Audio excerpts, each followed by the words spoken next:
கர்த்தருடைய பரிசுத்த நாமம் மகிமைப்படுவதாக. ஆண்டவரும் இரட்சகருமாய் இருக்கிற இயேசு கிறிஸ்துவின் விலையேற பெற்ற பரிசுத்தமுள்ள நல்ல நாமத்தினாலே உங்கள் யாவருக்கும் என்னுடைய அன்பின் வாழ்த்துக்களை நான் தெரியப்படுத்துகிறேன். அரை நூற்றாண்டு கடந்து நிற்கிற ஒரு மகிமையான திருச்சபையில் அங்கத்தினர்களாக விசுவாச பிள்ளைகளாக கர்த்தர் உங்களை வைத்திருப்பது அதிக மகிழ்ச்சிக்கும் சந்தோஷத்திற்கும் உரியது. அல்லேலூயா. ஆமாம், 50 வருடங்கள் டெல்லி பட்டணத்தில் இந்த ECA திருச்சபை தன்னுடைய ஊழியத்தை நிறைவேற்றி இருக்கிறது. ஸோ அதை நாம் கொண்டாடும்படியாக நாம் கூடி வந்திருக்கிறோம். கர்த்தர் நல்லவர், அவர் தம்முடைய நல்ல நாமத்தை மகிமைப்படுத்துவாராக. வேகமாக நேரடியாக இந்த நாளுடைய செய்திக்குள்ளாக நாம் கடந்து செல்லுவோம். பரிசுத்த ஆவியானவர் நம்மோடு கூட பேசுவாராக. நேற்றைய தினத்தில் நான் உங்களுக்கு சொன்னது போல இந்த 3 நாட்கள் மாலை கூட்டத்திலும் என்னுடைய பிரச்சனைக்கு காரணம் என்ன, ஏன் என்னுடைய வாழ்க்கையில் இந்த பிரச்சனை அனுமதிக்கப்பட்டிருக்கிறது, மிகுந்த வருத்தத்தோட துக்கத்தோட பலவிதமான நெருக்கத்தை நான் சந்திக்க வேண்டியதனுடைய காரணம் என்ன.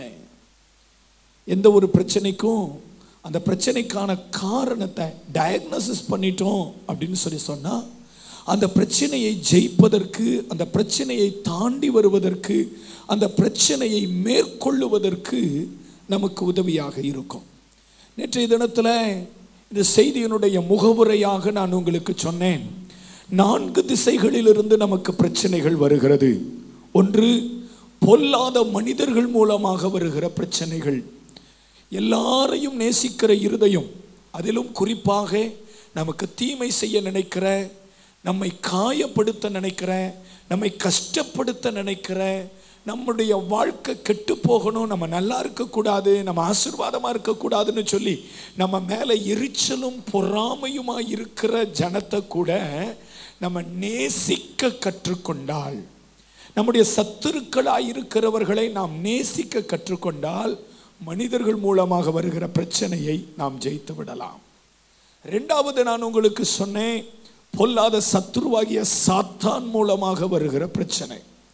நம்ம சந்தோஷமா மகிழ்ச்சியா ஆசீர்வாதமா இருக்கிறது அவனுக்கு பிடிக்காது. அதனால நம்மளை குத்தி பார்க்கணும், குடஞ்சி பார்க்கணும், ஏதாவது ஒரு பிரச்சனையை கொடுக்கணும், ஏதாவது கஷ்டப்படுத்தணும்னு சொல்லி நம்மை வேதனைப்படுத்தி கொண்டே இருப்பது அவனுடைய விருப்பம். அப்படிப்பட்ட சாத்தானுடைய வல்லமையை நாம் எதிர்த்து ஜெபித்தால், அவனுக்கு விரோதமாக யுத்தம் பண்ணி ஜெபித்தால், அவனுடைய கட்டுகளை அறுத்து ஜெபித்தால், நிச்சயமாகவே சாத்தானை, அவனுடைய வல்லமைகளை மேற்கொள்ள முடியும். நம்முடைய பிரச்சனையை விட்டு நாம் எளிதாக வெளியே வந்து விடலாம். 3வது, தேவன் மூலமாக வருகிற அல்லது தேவன் அனுமதிக்கிற பிரச்சனைகள். ஆண்டவர் கூட தம்முடைய மனுஷங்களுடைய வாழ்க்கையில் பிரச்சனைகளை கொடுப்பாரா அப்படின்னு கேட்டிங்கன்னா கொடுப்பார். இடிப்பதற்காக அல்ல, ஊன்ற கட்டுவதற்காக. தேவன் தருகிற பிரச்சனையிலிருந்து நம்ம வெளியே வரணும்னா நம்ம என்னதான் முட்டி மோதினாலும் போராடினாலும் அந்த பிரச்சனையை விட்டு வெளியே வர முடியாது. மாறாக அந்த பிரச்சனைகளுக்காக கர்த்தரை ஸ்தோத்திரம் பண்ணிட்டு அமைதியாக இருந்துட்டோம், அது மாறுகிற நேரத்தில் மாறட்டும் என்று சொல்லி அந்த உபத்திரவங்களை சகிக்க கற்றுக்கொள்ளுவோமானால் ஆண்டவர் அந்த பிரச்சனைகளை அவர் குறித்திருக்கிற நேரத்தில் அதிலிருந்து கர்த்தர் நம்மளை வெளியே கொண்டு வருகிறது மட்டுமல்ல, அந்த பிரச்சனைகள் அனுமதிக்கப்பட்டதனுடைய நோக்கம் ஒன்று நம்மளை உருவாக்கணும், இல்லைன்னா உயர்த்தணும். இந்த 2 காரியங்களை எதை செய்யணுமோ அதை ஆண்டவர் செஞ்சிருவார். ஒரு ஆமீன் சொல்லுங்க. அல்லேலூயா. 4வது, நம்முடைய பிரச்சனைக்கு என்ன காரணம் அப்படின்னு சொல்லி கேட்டால் நாம தான் காரணம். நம்முடைய வாழ்க்கையில் இருக்கிற ஒரு புத்தியீனம், மதியீனம், செய்யத்தகாதவைகளை செய்ததுனால, செய்யக்கூடாத காரியங்களுக்கு இடம் கொடுத்ததுனால, நாம் அறிந்தோ தெரியாமலோ சில தப்பிதங்களை, சில மீறுதல்களை, சில அக்கிரமங்களை நம்முடைய வாழ்க்கையில் செய்ததுனால நமக்கு நாமே பிரச்சனைகளை வருவித்து கொண்டோம். நாம தான் நம்முடைய பிரச்சனைக்கு முக்கிய காரணமாக இருக்கிறோம். அது என்ன, எதனால அப்படிங்கிறத பரிசுத்த ஆவியானவர் நமக்கு உணர்த்துவிக்கும் பொழுது அந்த பிரச்சனை அல்லது அந்த போராட்டத்துக்கான காரணத்தை தேவன் நமக்கு சொல்லிக் கொடுக்கும் போது ஆண்டவருடைய சமூகத்தில் உணர்வடைந்து உத்தம இருதயத்தோடு, ஆண்டவரே இந்த காரியம் நான் செஞ்சது தப்பு தான் ஆண்டவரே, என்னை மன்னிச்சிருக்க, என்னை மன்னிச்சு எனக்கு இரக்கம் செய்யுங்க, இதற்காக நான் மனம் வருந்துகிறேன், இந்த காரியத்தை என் வாழ்க்கையில் நான் சரி செய்து கொள்ள ஒழுங்குபடுத்தி கொள்ள விரும்புகிறேன் என்று சொல்லி நீங்கள் உங்களை ஒப்பு கொடுத்தா உங்கள் நிமித்தம் உங்கள் வாழ்க்கையில் வந்த பிரச்சனைகளை கடந்தும் நீங்கள் வெளியே வர கர்த்தர் உங்களுக்கு உதவி செய்வார். அல்லேலூயா. ஸோ அதில் நேற்றைய தினத்தில் முதல் காரியத்தை பார்த்தோம். ஏன் நம்முடைய வாழ்க்கையில் பிரச்சனை என்றால் நம்முடைய கீழ்ப்படியாமை. தேவன் திரும்ப திரும்ப ஒரு காரியத்தை குறித்து நம்மோடு கூட பேசி இருந்தோம். தேவனுடைய சத்தத்திற்கு செவி கொடுக்காமல், தேவனுடைய வார்த்தைக்கு செவி கொடுக்காமல் தொடர்ந்து அந்த மீறுதல்களுக்கு இடம் கொடுத்ததினால் நம்முடைய வாழ்க்கையில் சில பிரச்சனைகள் அனுமதிக்கப்பட்டிருக்கிறது. நேற்றைய தினத்தில் தேவன் பேசின சத்தத்தை கேட்ட அநேகர் கடைசியில் என்னிடத்துல வந்து ஜெபிக்கும் பொழுது, ஆண்டவர் இன்னைக்கு எனக்காகவே பேசினார் ஐயா, என் வாழ்க்கையில் நான் கீழ்ப்படியாமல் இருந்துட்டேன், ஆண்டவர் சொன்ன வார்த்தையை மீறி நடந்துட்டேன், அதனால தான் என் வாழ்க்கையில் எவ்வளோ பிரச்சனைங்கிறதை இன்னைக்கு எனக்கு உணர்ந்துட்டேன் அப்படின்னு சொல்லி கண்ணீரோடு உங்களை அர்ப்பணித்ததை நான் கண்ட பொழுது கர்த்தருக்குள் நான் ஆண்டவரை மகிமைப்படுத்தினேன். இன்றைக்கு நம்முடைய பிரச்சனைக்கான இரண்டாவது காரணம் என்ன, ஏன் நம்முடைய வாழ்க்கையில் பிரச்சனை வருது அப்படிங்கிறத நான் உங்களுக்கு ஒரு புதிய கோணத்தில் சொல்லி கொடுக்க விரும்புகிறேன். அறிந்த காரியங்கள் தான், ஆனால் நம்மளை தேவ சமூகத்தில் கொஞ்சம் அலசி பார்க்கிறதற்கு ஏதுவாக இந்த சாயங்கால வேளையில் கர்த்தர் நம்மோடு கூட பேசுவாராக. எல்லா செய்தியும் கேட்கிறத மாதிரி இன்றைக்கும் நீங்கள் செய்தியை இந்த காதில் கேட்டு இந்த காதில் விட்டுட்டு போகிறதற்காக நீங்கள் உங்களை முன்னிறுத்தக்கூடாது. மாறாக இன்னைக்கு ஆண்டவர் என் கூட பேச விரும்புகிறாரு, ஆண்டவருடைய வார்த்தைக்கு நான் பூரணமாய் செவி கொடுக்க விரும்புகிறேன், ஆண்டவருடைய வார்த்தையை என் வாழ்க்கைக்குள்ள அப்ளை பண்ணி பார்க்க விரும்புகிறேன் என்று சொல்லி நீங்கள் வசனத்தை கேட்கும் பொழுதே உங்களை நீங்கள் ஒப்பு கொடுத்து ஜெபிப்பீர்களானால் கர்த்தர் நிச்சயமாகவே இந்த நாளிலும் உங்களை பேசி உங்களை சரி செய்து அல்லது ஒழுங்குபடுத்தி உங்கள் வாழ்க்கையில் இருக்கிற பிரச்சனைகளை மேற்கொள்ள ஆண்டவர் உதவி செய்வார். ஆமென் சொல்லுங்க. அல்லேலூயா. நல்லா சொல்லுங்க. அல்லேலூயா. ஒரு வசனத்தை வாசிக்கலாம். பரிசுத்த மத்தேயு எழுதின சுவிசேஷம் 13வது அதிகாரத்தின் 58வது வசனத்தை வாசிக்க போகிறோம். மத்தேயு 13வது அதிகாரத்தின் 58வது வசனம். அவர்களுடைய அவிசுவாசத்தின் நிமித்தம் அவர் அங்கே அநேக அற்புதங்களை செய்யவில்லை. நம்முடைய பிரச்சனைக்கு என்ன காரணம்? ஏன் என்னுடைய வாழ்க்கையில் இந்த பிரச்சனை? ஏன் என் வாழ்க்கையில் தொடர்ச்சியான போராட்டங்கள்? சரீரம் வியாதிக்குள்ளாக்கப்பட்டிருக்கிறது, பொருளாதாரத்தில் குறைவுபட்டு போயிருக்கிறேன், கடன் பிரச்சனையை விட்டு வெளியே வர முடியலை, கணவன் மனைவி சண்டை சச்சரவுகள் ஒரு நாளும் ஓயவில்லை, என் வாழ்க்கையில் தொடர்ந்து நான் இந்த வேதனைகளை சந்திக்கிறேனே, அவமானங்கள், நிந்தைகள், தூஷணங்கள், அடைப்புகள், பலவிதமான போராட்டங்கள். எப்பொழுது என் வாழ்க்கையில் இந்த பிரச்சனையிலிருந்து விடுதலை கிடைக்கும்? எப்போ எனக்கு ஒரு விடியற் காலம் உண்டாகும்? எப்போ என் வாழ்க்கையில் சமாதானம் அல்லது மகிழ்ச்சி வரும் என்கிற ஏக்கத்தோடு எதிர்பார்ப்போடு என்னை கேட்டுக்கொண்டிருக்கிற தேவனுடைய பிள்ளைகளாகிய உங்களை பார்த்து கர்த்தர் சொல்றாரு, நிறைய பேருடைய வாழ்க்கையில் இருக்கிற பிரச்சனைகளுக்கு காரணம் அவர்களுக்குள் இருக்கிற அவ்விசுவாசம். ஆண்டவர் மேல விசுவாசம் உள்ளவர்களாக இருக்கிறவர்கள் எத்தனை பேர்? ஆண்டவர் மேல இருக்கிற விசுவாசத்தில் உறுதி உள்ளவர்களாக இருக்கிறவங்க எத்தனை பேர்? கையை உயர்த்தி சத்தமா ஒரு அல்லேலூயா சொல்லுங்கன்னு சொன்னா நீங்க எல்லாருமே கையை உயர்த்தி அல்லேலூயா சொல்லுவீங்க. நம்ம எல்லாருக்குமே பேரு விசுவாசிகள். இயேசுவை ஏற்றுக்கொண்டு இயேசுவின் பிள்ளையாக்கப்பட்டு பரிசுத்த ஆலயத்தில் அவரை கூடி வந்து ஆராதிக்கிற தேவ ஜனத்திற்கு கர்த்தர் கொடுத்திருக்கிற பேரு அல்லது சமுதாயம் கொடுத்திருக்கிற பேரு விசுவாசிகள்.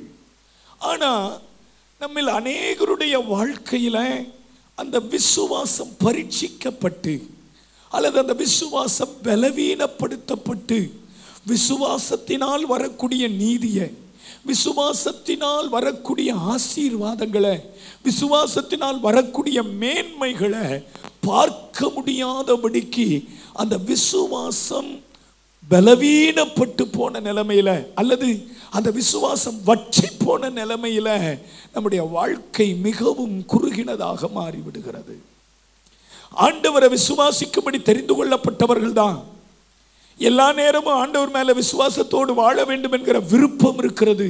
ஆனா சில குறிப்பிட்ட பிரச்சனைகள் நெருக்கும் பொழுது, சில போராட்டங்கள் அழுத்தும் பொழுது நம்மளால ஆண்டவர் மேல இருக்கிற விசுவாசத்துல நிற்க முடியல, விசுவாசத்துல குறைவு பற்றோம்.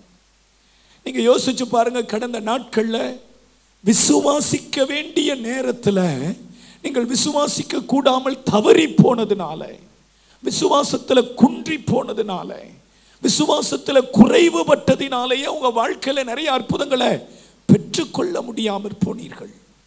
நாம் வாசித்த வேத வசனம் சொல்லுகிறது, அவர்களுடைய அவிசுவாசத்தின் நிமித்தம் இயேசு அங்கே அற்புதங்களை செய்யவில்லை. இயேசு ஒரு நபருடைய வாழ்க்கையில் அவிசுவாசத்தை பார்த்துட்டார்னா ஆண்டவர் அவங்களுக்கு அற்புதம் செய்ய விரும்புவது கிடையாது. கவனிங்க, நம்முடைய அவிசுவாசத்துக்கு மேல ஆண்டவருடைய வல்லமை மகா பெரியது. ஆமென் சொல்லுங்க. அவிசுவாசிகளுக்கும் ஆண்டவருக்கு எதிரடையாக விரோதமாக எழும்புகிறவர்களுக்கு கூட தேவன் அற்புதம் செய்ய முடியும்.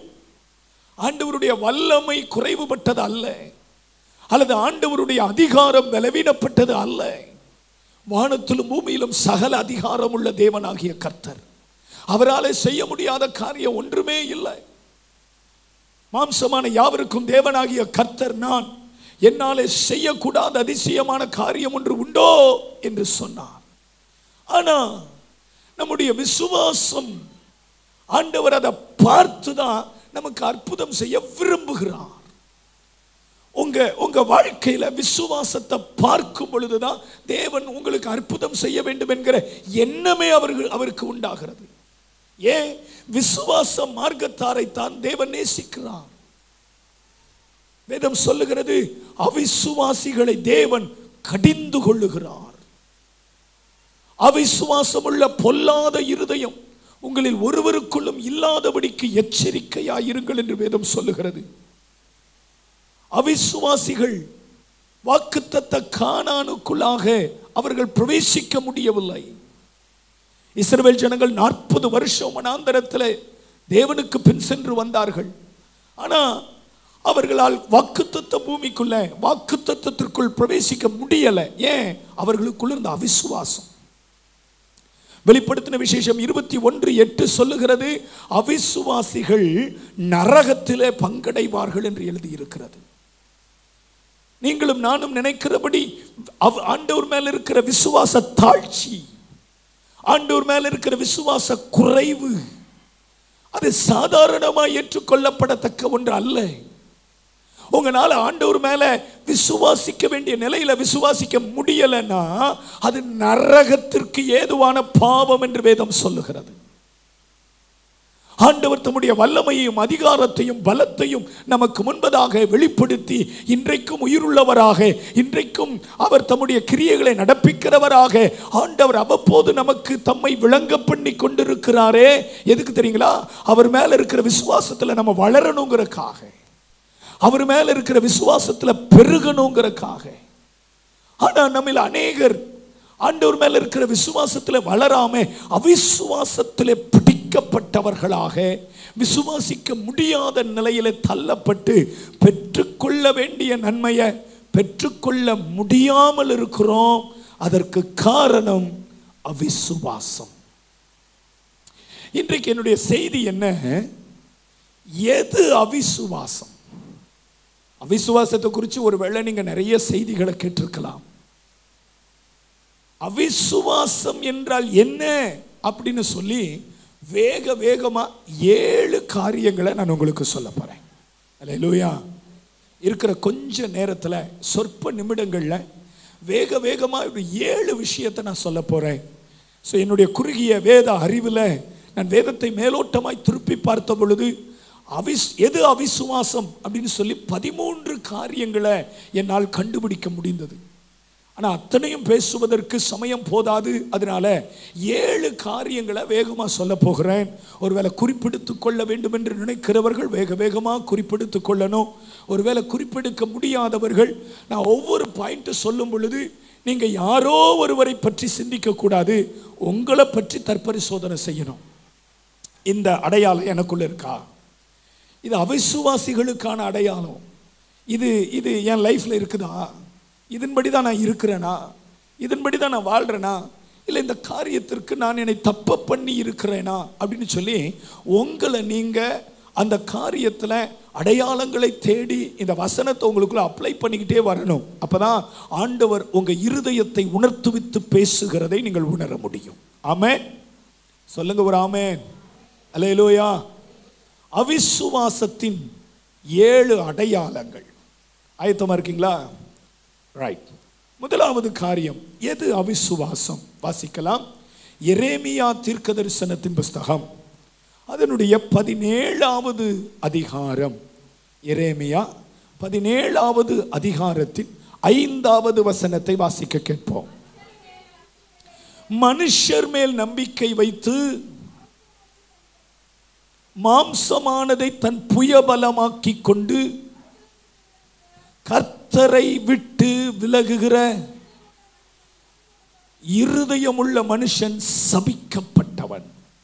முதலாவது காரியம் இங்கே வேத வசனம் சொல்லுகிறது, மனுஷ மேல நம்பிக்கை அல்லது மாம்சத்தின் மேல நம்பிக்கை. அப்படியானால் என்னுடைய முதலாவது குறிப்பு என்ன அப்படின்னு கேட்டீங்கன்னா, மாற்று நம்பிக்கை கொள்வது அவிசுவாசம். எது அவிசுவாசம்? சத்தமா சொல்லுங்க.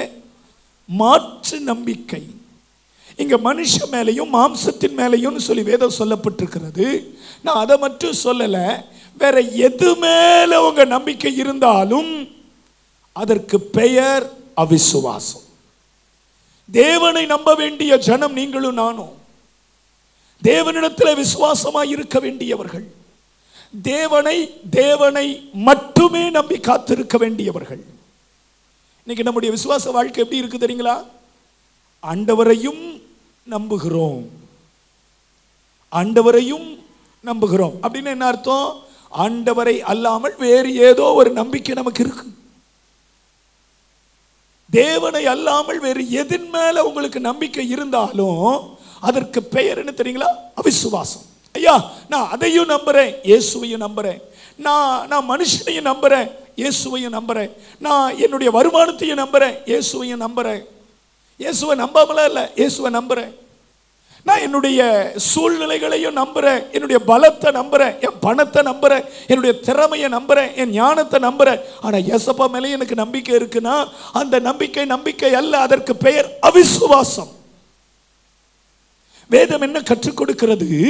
தேவனை அல்லாமல் வேறு எதின் மேலும் உங்கள் நம்பிக்கை போகக்கூடாது. ஆண்டவரை அல்லாமல் வேறு எதையுமே நம்பக்கூடாது. கல்வியில் நிபுணர்களாக, உலக அறிவில் சான்றோர்கள் என்று எண்ணப்பட்டிருக்கிற அநேகர் சொல்லிக் கொடுக்கிற ஒரு காரியம் என்னன்னா, தன்னம்பிக்கை உள்ளவர்களாக இருக்கணும். தன்னம்பிக்கை உள்ளவர்களாக இருந்தால் நம்ம வாழ்க்கையில ஜெயிச்சிடலாம். தன்னம்பிக்கை உள்ளவர்களாக இருந்தால் நம்ம வாழ்க்கையில நம்முடைய பிரச்சனைகள் எதுவாக இருந்தாலும் அது மேற்கொண்டலாம். ஆனா பரிசுத்த வேதாகமம் என்ன சொல்லிக் கொடுக்குது தெரியுங்களா? தன்னம்பிக்கை நமக்கு இருக்கவே கூடாது. ஆமென் சொல்லுங்க. எந்த மனுஷனும் தன்னைத்தான் நம்பாதிருப்பானாக. இன்னைக்கு உங்க முன்னாடி நின்று பிரசங்கிக்கிறேன்னா, என்ன நம்பி நான் ஊழிய களத்தில் நிற்பேன்னா கட்டாயம் ஊழியத்தில் நான் தோற்று போவேன். என்னுடைய வேத அறிவை நம்பி, என்னுடைய ஞானத்தை நம்பி, என்னுடைய ஊழிய அனுபவத்தை நம்பி. 2011வது வருஷம் கோயம்புத்தூர் மாவட்டத்தில் ஒரு பெரிய வாலிபர் முகாம் நடத்தினோம். சுமார் 200க்கும் மேற்பட்ட வாலிபர்கள் 3 நாள் முகாமில் வந்து கலந்து கொண்டு ஆசீர்வதிக்கப்பட்டார்கள். அடுத்த ஆண்டில் மறுபடியும் ஆண்டவர் முகாம் நடத்த சொன்னார். நான் ஆண்டவர்கிட்ட போய் சொன்னேன், ஆண்டவரே, போன வருஷம் முதல் முகாம் நடத்திட்டேன், அந்த முகாம் நடத்தின அனுபவம் எனக்கு இருக்குன்னு சொல்லி நான் வரல. என்னுடைய அனுபவத்தை எல்லாம் மூட்டை கட்டி ஓரமாக வச்சுட்டு முதல் முகாம் நடத்தும் பொழுது எப்படிப்பட்ட பயத்தோடும் எப்படிப்பட்ட எதிர்பார்ப்போடும் கூட இருப்பார்களோ அப்படிப்பட்ட நிலையில நான் வந்திருக்கிறேன். நான் அனுபவத்தை சார்ந்து கொள்ளல, உங்களை நம்புறேன் ஆண்டவரே. 2வது முகாமை முதல் முகாமை விட அதிகமாக ஆண்டவர் ஆசீர்வதித்தார். இப்படி வாலிபர் முகாம், ஜெப முகாம்னு சொல்லி தமிழ்நாட்டில் கிட்டத்தட்ட 30க்கும் மேற்பட்ட முகாம்களை நடத்த கர்த்தர் கிருபை தந்திருக்கிறார். இன்றைக்கும் ஆண்டவருடைய சமூகத்தில் ஒரு முகாம் நடத்தணும்னா ஆண்டவர்கிட்ட போய் நான் ஜெபிக்கும் போது சொல்றேன், ஆண்டவரே, ஏதோ அனுபவம் எனக்கு இருக்கிறது என்று நான் நம்பி வரவில்லை.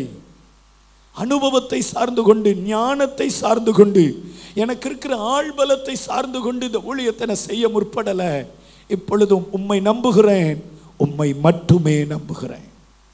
நான் இந்த வார்த்தையை ஆண்டவர்கிட்ட சொல்லும் பொழுதெல்லாம் ஆண்டவர் என்னுடைய பிரயாசங்களை, என் கிரியைகளை வித்தியாசமாய் ஆசீர்வதிக்கிறதை பார்க்கிறேன். இன்னும் புரிகிற மாதிரி சொல்றேன் பாருங்க. ஒரு மனுஷன் பெதஸ்தா மண்டபத்தில் 38 வருஷம் வியாதியஸ்தனாக கிடக்கிறான். அவனுக்கு என்ன பிரச்சனை? கால் நடக்க முடியாத சப்பானி. அந்த பெதஸ்தா குளம் எப்பொழுதாவது தேவதூதனால் கலக்கப்படும். தேவதூதன் வந்து அந்த குளத்தை கலக்கும் பொழுது யார் முதலாவது அந்த குளத்திற்குள் இறங்குகிறார்களோ அவர்கள் எப்பேற்பட்ட வியாதியஸ்தர்களாக இருந்தாலும் அவர்கள் சுகமடைவார்கள். என்ன வியாதியா இருக்கட்டும், எவ்வளோ கொடூரமான மரணத்துக்கு வெகு சமீபமான வியாதியா இருந்தாலும் சரி, தேவதூதன் வந்து கலக்கிட்டு போனதுக்கு பிறகு யார் ஒருத்தர் அந்த முதல் ஆளா அந்த குளத்துல இறங்குறாங்களோ அவன் சுகமடைஞ்சிருவான். இந்த சம்பவம் நமக்கு நல்லா தெரிஞ்ச சம்பவம். இப்போ இயேசு அந்த பெதஸ்தா மண்டபத்துக்கு வந்து இந்த 38 வருஷ வியாதியஸ்தனா இருக்கிறவனை பார்த்து கேட்கிறார், நீ சுகமாக வேண்டும் என்று விரும்புகிறாயா? நான் உனக்கு என்ன செய்யணும் சொல்லு. அவன் சொல்றான், குளம் கலக்கப்படும் பொழுது நான் போய் இறங்கிடலாம் நினைச்சேன், எனக்கு முன்னாடி யாராவது போய் இறங்கிடுறான், யாராவது என்னை கொண்டு போய் விடுவாங்கன்னு சொல்லி காத்திருக்கிறேன், எனக்கு கொண்டு போய் விடுகிறதற்கு யாருமே இல்லை.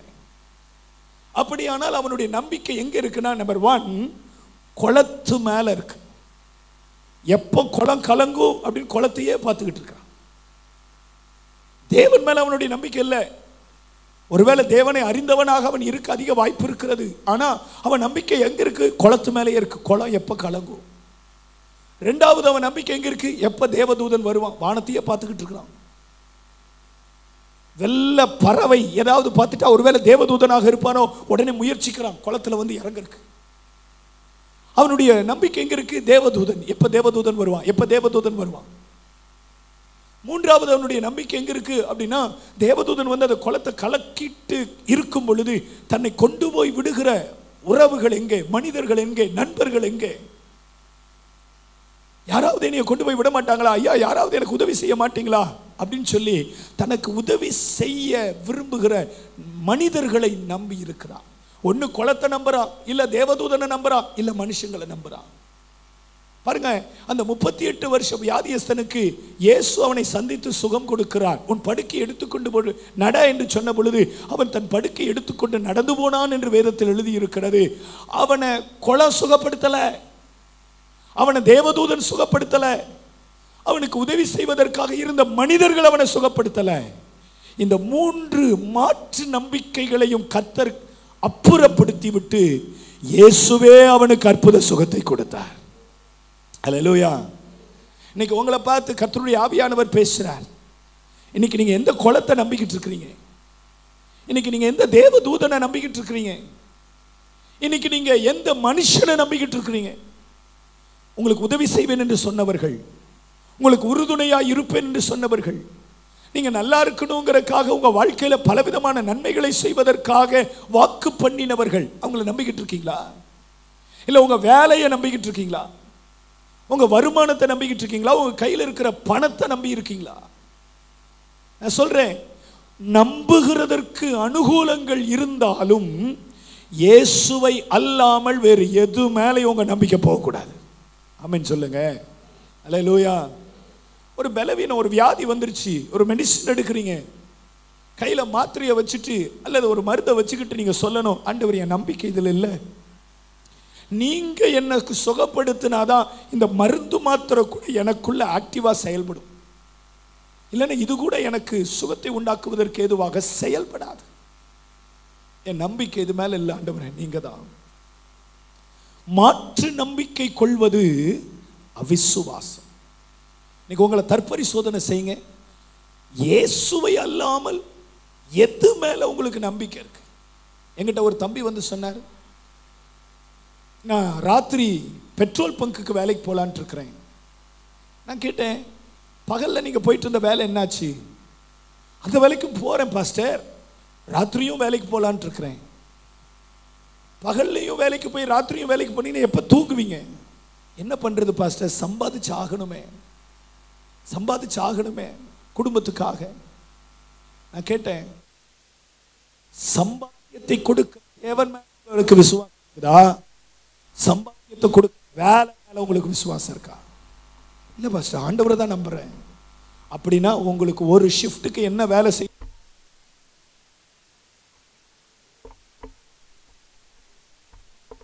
செய்கிறவர் நீர் என்பதை அறிவேன். இந்த கொஞ்சத்தை என் வாழ்க்கையில் பெருக பண்ணி கொடுங்க ஆண்டவரேன்னு ஜெபம் பண்ணுங்க. கர்த்தர் பெருக பண்ணுவார். கஷ்டப்பட்டு பகல்ல வேலை ராத்திரி வேலைன்னு சொல்லி உங்களுடைய நம்பிக்கை இடம் மாறுச்சுன்னா சம்பாதிக்கிற அத்தனை பணத்தையும் ஹாஸ்பிட்டலில் கொண்டு போய் கொடுக்க வேண்டியதாயிடும். அப்ப நம்முடைய நம்பிக்கை இடம் மாறக்கூடாது. மாற்று நம்பிக்கை கொள்வது அவிசுவாசம். இன்னைக்கு உங்களை ஆராய்ந்து பாருங்க.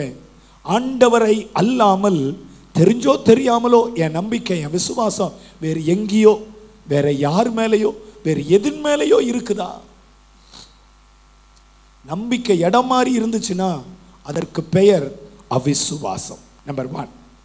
நம்பர் 2, இரண்டாவது விஷயம், என்னாகமத்தின் புஸ்தகம் 13வது அதிகாரம். என்னாகமம் 13வது அதிகாரத்தினுடைய 32, 33 வசனங்களை வாசிக்கலாமா? நாங்கள் போய் சுற்றி பார்த்து வந்த அந்த தேசம் தன் குடிகளை பட்சிக்கிற தேசம்.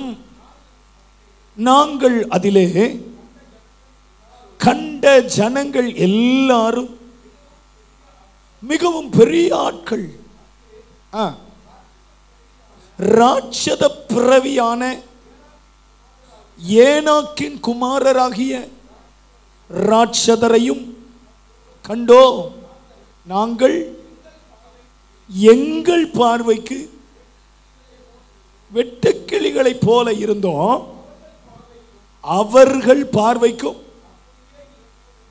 அப்படியே இருந்தோம் என்று சொல்லி, இப்படி இஸ்ரவேல் புத்திரருக்குள்ள தாங்கள் சுற்றி பார்த்து வந்த அந்த தேசத்தை பற்றி துர்ச்செய்தியை பரம்ப செய்தார்கள். நீங்க இந்த வசனத்தை பாருங்க. அவங்க சொல்ற ஸ்டேட்மெண்ட், அவங்க வாய் திறந்து சொல்ற அத்தனை வார்த்தையும் நெகட்டிவ். அவங்க பேசுற அத்தனை வார்த்தையும் எதிர்மறையான பேச்சு. என்ன சொல்றாங்க? நாங்க போய் சுற்றி பார்த்து வந்த தேசம் தன் குடிகளை பட்சிக்கிற தேசம். நாங்க போய் சுற்றி பார்த்து வந்த அந்த தேசத்துல ராட்சத பிறவிகள் இருக்கிறார்கள், பார்க்கறதுக்கு பெரிய ஆட்களா இருக்கிறாங்க. நாங்க போய் சுற்றி பார்த்து வந்த அந்த தேசம் அவங்களுடைய கம்பேர் பண்ணும்போது எங்க பார்வைக்கு நாங்களே வெட்டுக்கிளி மாதிரி தெரிகிறோம். ஏன்னா அவங்க எங்களை வெட்டுக்கிளிகளை பார்த்த மாதிரி பார்க்குறாங்க. அந்த தேசத்தை சுதந்திரிக்க முடியாது, அந்த தேசத்தை கொள்ளையிட முடியாது. அந்த தேசத்தில் இருக்கிற ஏனாக்கின் புத்திரர்கள் ராட்சதர்கள், பார்க்கிறதற்கு பயங்கரமா இருக்கிறாங்க. இவன் பேசுற அத்தனை வார்த்தையும் நெகட்டிவ் ஸ்டேட்மெண்ட். என்னுடைய இரண்டாவது குறிப்பு என்ன? எது அவிசுவாசம்? எதிர்மறையான பேச்சு அவிசுவாசம். எதிர்மறையான பேச்சு.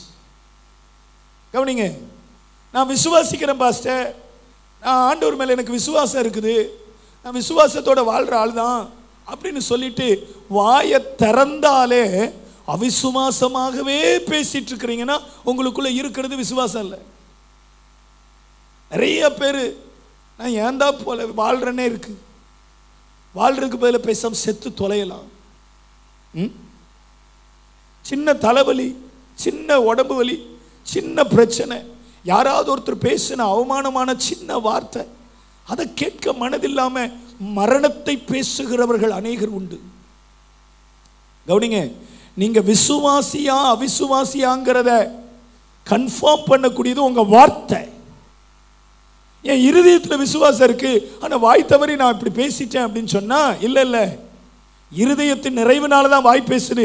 உங்க இருதயத்தில் விசுவாசம் இல்ல, அவிசுவாசம் தான் இருக்குன்னு அர்த்தம். நெகட்டிவான ஒரு வேர்டு கூட பேசக்கூடாது. கவனிங்க கவனிங்க, விசுவாசம்னா என்ன தெரியுங்களா? விசுவாசம் என்ன தெரியுங்களா? நடந்துகிட்டு இருக்கிறத பேசுகிறது அல்ல விசுவாசம். எது நடக்கணுமோ அதை பேசுறதா விசுவாசம். ஆமென் சொல்லுங்க. அல்லேலூயா. நீங்க உங்க கண்ணுல பார்க்கிற சூழ்நிலையை பேசுறீங்களே, அது விசுவாசம் இல்லை. என்ன சூழ்நிலை உங்களுக்கு இருக்க வேண்டுமோ அதை பேசணும். என்ன நன்மை நடக்கணுமோ அதை பேசணும். என்ன ஆசீர்வாதத்தை நீங்க பார்க்கணுமோ அதை பேசணும்.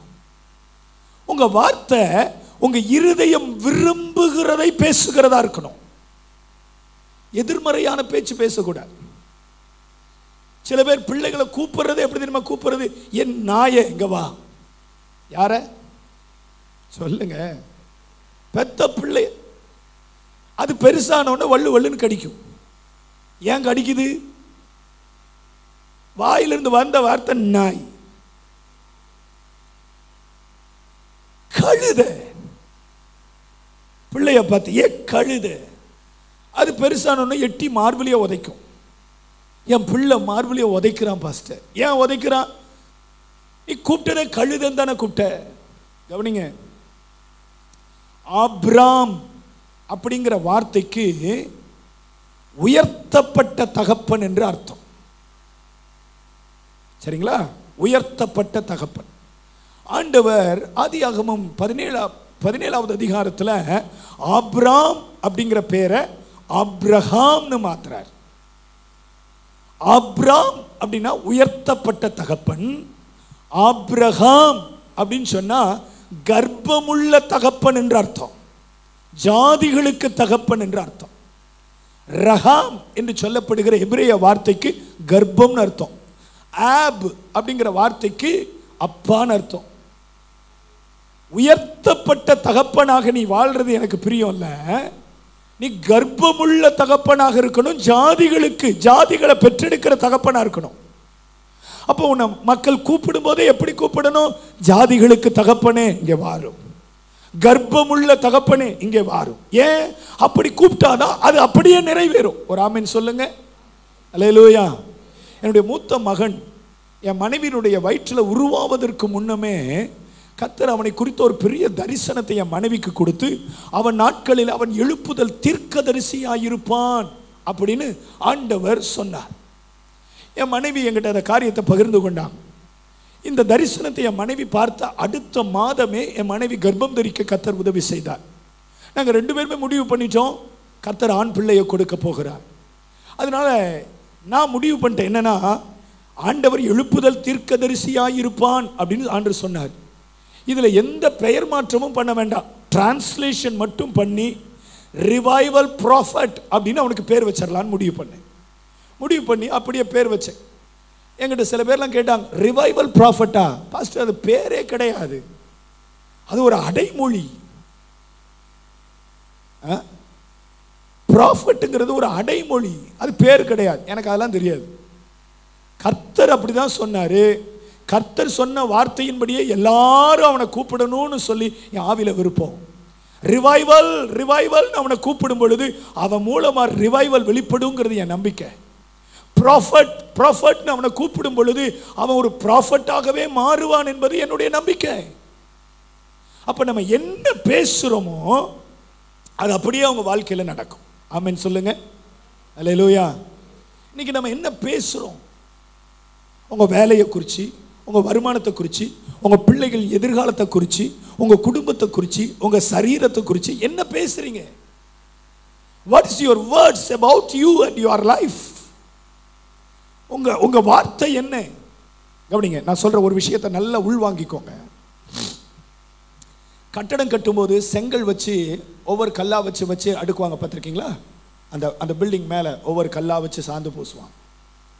நீங்க விசுவாசமுள்ள வார்த்தையை பேசும்போது ஒரு கல் எடுத்து வைக்கிறீங்க, அடுத்த விசுவாசமுள்ள வார்த்தையை பேசும்போது அடுத்த கல் எடுத்து வைக்கிறீங்க, அடுத்த விசுவாசமுள்ள வார்த்தையை பேசும்போது அடுத்த கல் எடுத்து வைக்கிறீங்க, அடுத்த விசுவாசமுள்ள வார்த்தையை பேசும்போது அடுத்த கல் எடுத்து வைக்கிறீங்க. ஒரு கட்டிடம் கீழே இருந்து மேல் நோக்கி கட்டி எழுப்பப்பட வேண்டுமானால் எப்படி கட்டி எழுப்புறது? விசுவாச வார்த்தைகளையே பேசுவதனால.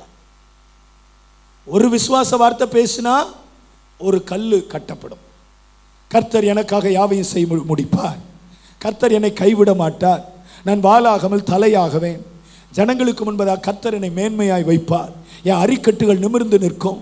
நான் சாவாமல் பிழைத்திருந்த கர்த்தருடைய செய்கைகளை அறிவிப்பேன். என்னுடைய பலன் கர்த்தருடைய நாமத்துக்கு மகிமையானது. கர்த்தர் என்னில் மகிமைப்படுவார். அவரால் நான் மறக்கப்படுவதில்லை. என் வழிகள் எல்லாம் செம்மையாக்கப்படும். என் பாதைகள் திறக்கப்படும். கர்த்தர் எனக்கு திறந்த வாசலை வச்சிருக்கிறார். இப்படி ஒவ்வொரு வார்த்தையும் நீங்க சொல்ல சொல்ல சொல்ல சொல்ல ஒரு கல் வைக்கிறீங்க, ஒரு கல் வைக்கிறீங்க, ஒரு கல் வைக்கிறீங்க. நீங்க எவ்வளவு விசுவாச வார்த்தையை அதிகமா பேசுறீங்களோ அவ்வளவு வேகமா கல் வச்சு பில்டிங்கை கட்டிடுவீங்க. அல்லேலூயா சொல்லுங்க, அல்லேலூயா. இப்ப இன்னொரு வார்த்தை சொல்லி தரேன் கேளுங்க. ஒரு அவிசுவாசம் பேசுனீங்கன்னா 4 கல்லை கீழே தள்ளி விட்டீங்கன்னு அர்த்தம். ஒரு விசுவாச வார்த்தை பேசினா ஒரு கல் வைக்கிறீங்க. ஒரு அவிசுவாசத்தை பேசிட்டீங்கன்னா 4 கல்லை தள்ளி விட்டீங்க. எப்படி பாஸ்டர் சொல்றீங்க அப்படின்னா, ஒரு டம்ளர் பால், அதுல ஒரே ஒரு சொட்டு விஷம். எத்தனை பேர் குடிக்கிறதுக்கு ரெடியா இருக்கீங்க? அட பாவி, இதுக்கா நீ தமிழ்நாட்டில இருந்து டெல்லிக்கு வந்த? ஒரு டம்ளர் ஃபுல்லா பால், ஒரு டிராப் விஷம் குடிப்போமா? குடிக்க மாட்டோம்ல. கவனிங்க, நெகட்டிவ்க்கு இருக்கக்கூடிய வல்லமை ரொம்ப பெருசு. அதை நம்ம புரிஞ்சுக்கணும்.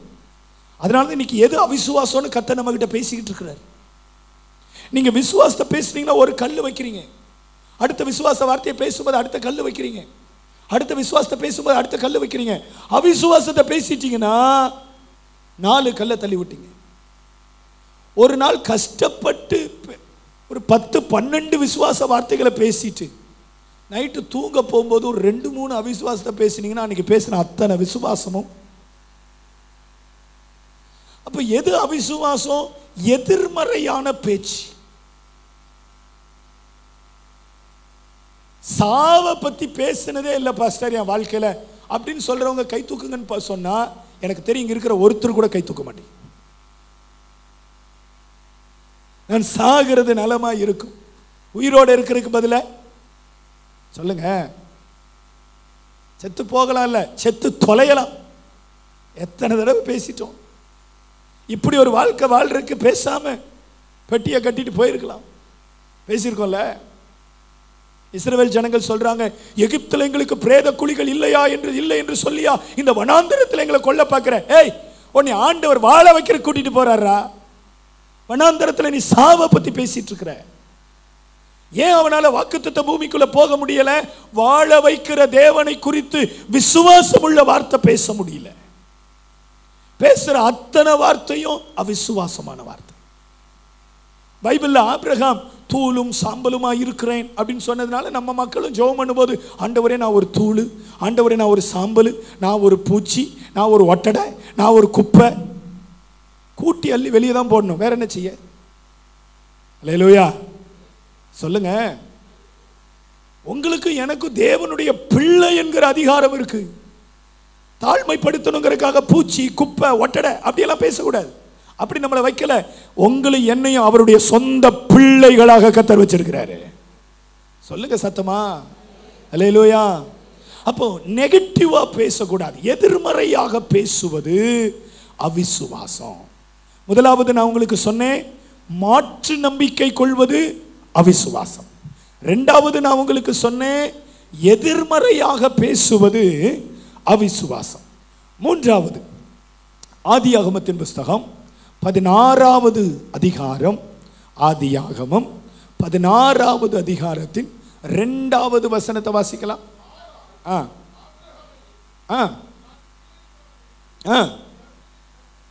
நான் பிள்ளை பெறாதபடிக்கு கர்த்தர் என் கர்ப்பத்தை அடைத்திருக்கிறார், என் அடிமை பெண்ணோடே சேரும் ஒருவேளை அவளால் என் வீடு கட்டப்படும் என்றால், சாராயின் வார்த்தைக்கு ஆபிரகாம் செவி கொடுத்தான்.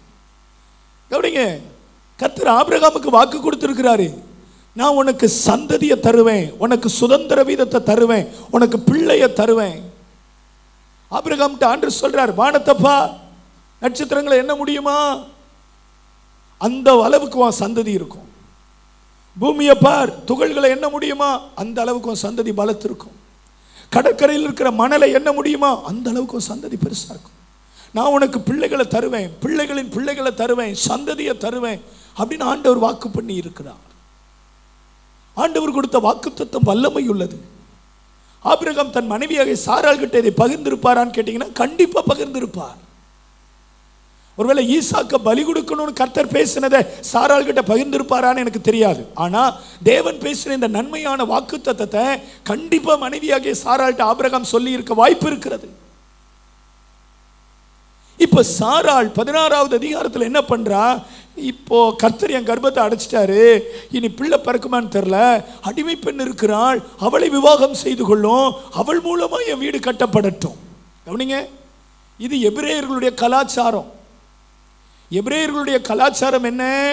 அங்க இருக்கிற எல்லா ஸ்திரீகளுக்கும் ஒரு அடிமை பெண் இருப்பாள். அந்த ஸ்திரீயானவளுக்கு அல்லது எஜமானிக்கு குழந்தை பாக்கியம் இல்லைன்னா அடிமை பெண்ணை விவாகம் பண்ணி கொடுப்பது அது அவர்களுடைய கலாச்சாரம். அடிமை பெண்ணுடைய வயிற்றிலிருந்து பிறக்கிற பிள்ளைக்கு அவள் தாய் அல்ல, அவளுடைய எஜமானி தான் தாய். இது கலாச்சாரம். சரிங்களா?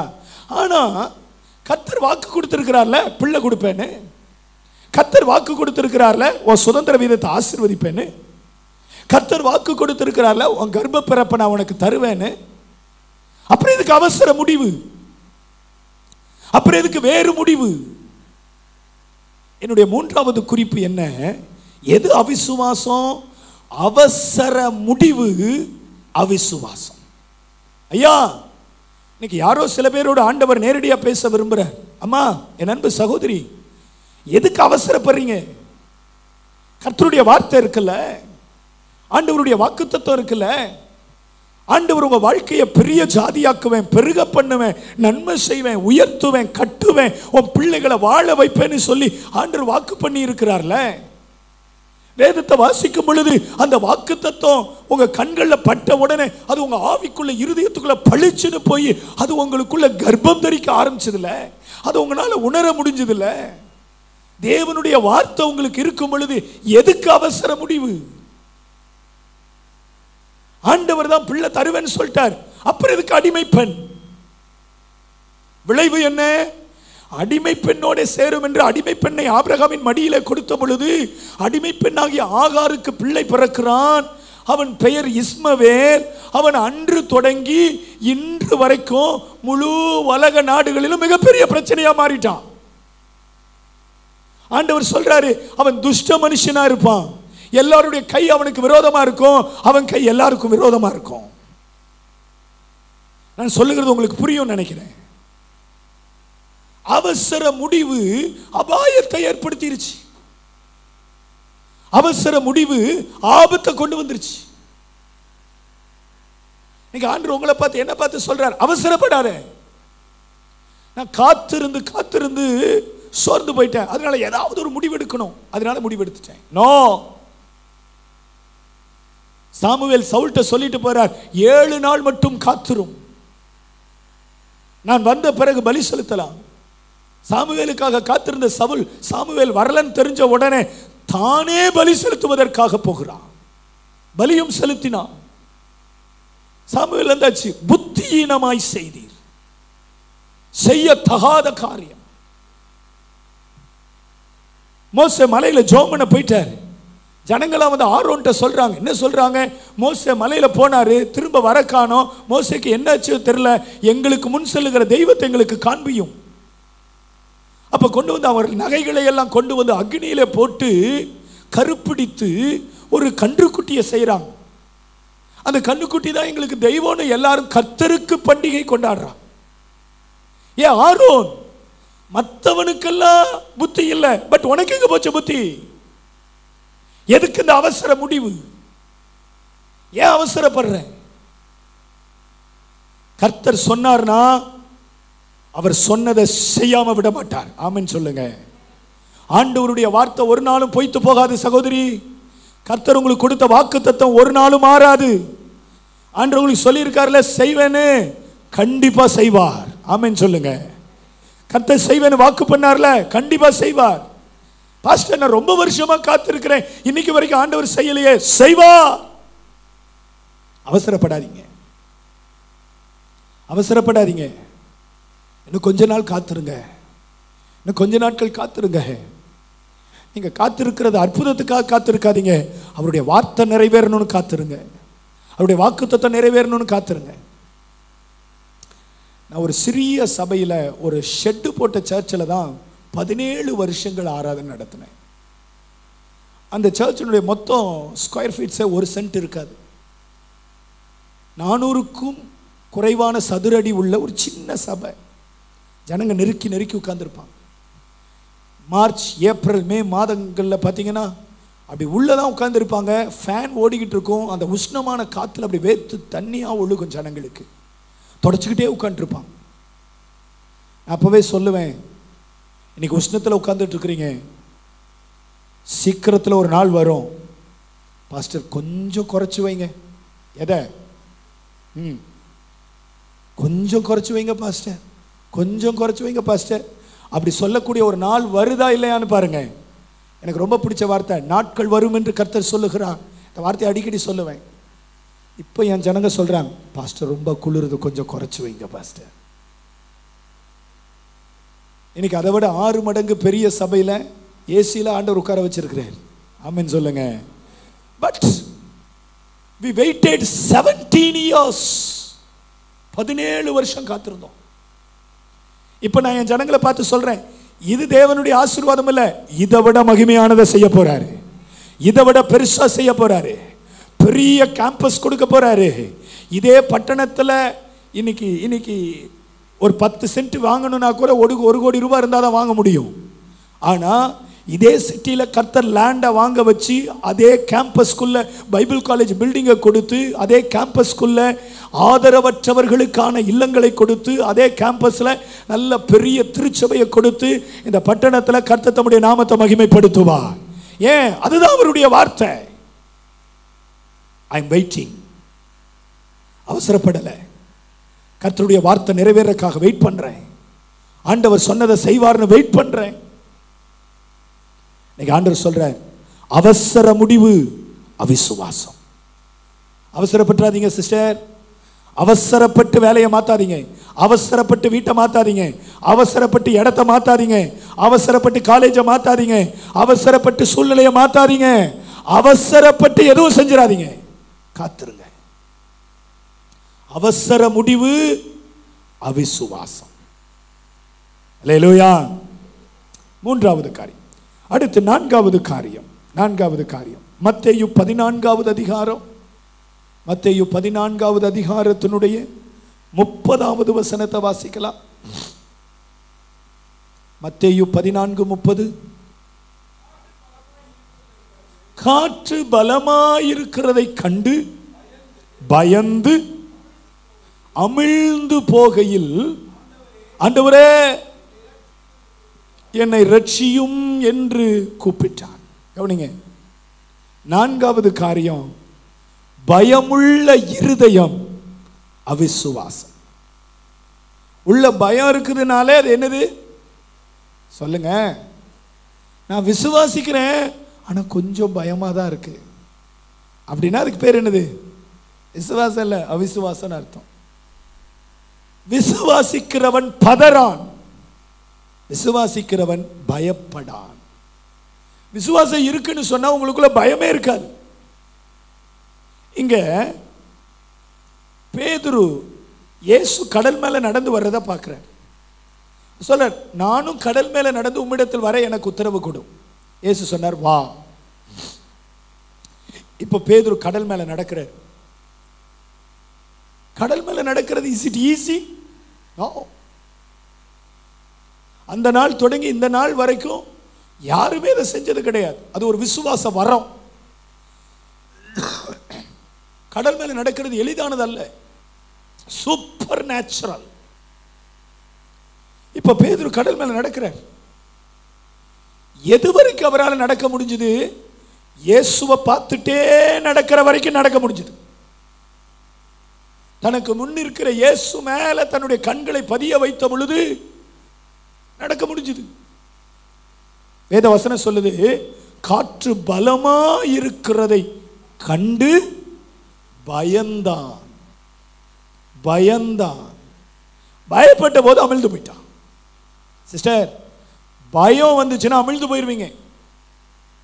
தேவ பிள்ளையா இருக்கிற நீங்க எதுக்கும் யாருக்கும் பயப்படக்கூடாது. ஆமென் சொல்லுங்க.